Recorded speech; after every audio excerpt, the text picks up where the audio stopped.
మత్స్య పురాణం. మత్స్యావతారమెత్తిన శ్రీ మహావిష్ణువు మనువుకు బోధించిన పురాణం ఇది. యయాతి, సావిత్రి, కార్తికేయ చరిత్రలు ఇందులో ఉన్నాయి. అంతేకాక వారణాసి, ప్రయాగ మొదలైన పుణ్యక్షేత్రాల వివరణ ఇందులో ఉంది. మార్కండేయ పురాణం. ఇది మార్కండేయ ఋషి చెప్పినది కనుక దీనికి ఈ పేరు వచ్చింది. శివుడు, విష్ణువు, ఇంద్రుడు, అగ్నిదేవుడు, సూర్యుల మహత్తు గురించి ఇందులో వివరించారు. భాగవత పురాణం. దీన్ని తెలుగులోకి పోతన కవి అనువదించారు కనుక తెలుగు ప్రజలకు ఇది చిరపరిచితమైన పురాణమే. ఇందులో మహావిష్ణు అవతారాల గురించి, శ్రీకృష్ణుని లీలల గురించి వివరించారు. తెలుగులో ఇది మొత్తం 12 స్కంధాల గ్రంథం. భవిష్య పురాణం. ఇది సూర్యభగవానుడు మనువుకు చెప్పిన పురాణం.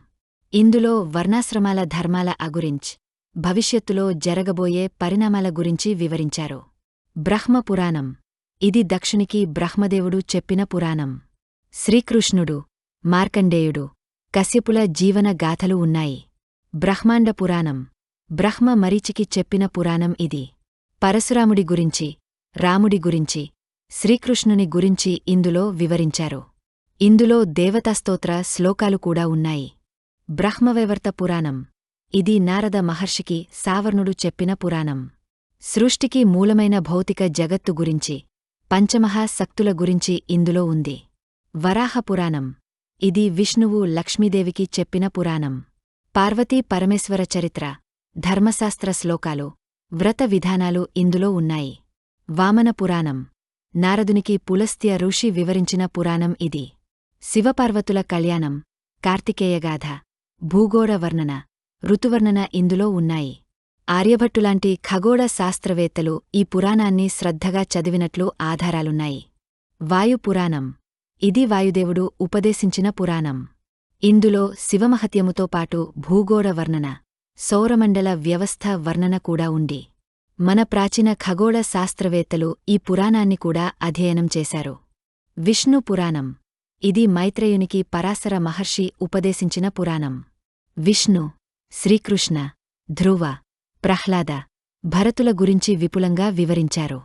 నారద పురాణం. ఇది నారదుడు నలుగురు బ్రహ్మ మానసపుత్రులకు చెప్పిన పురాణం.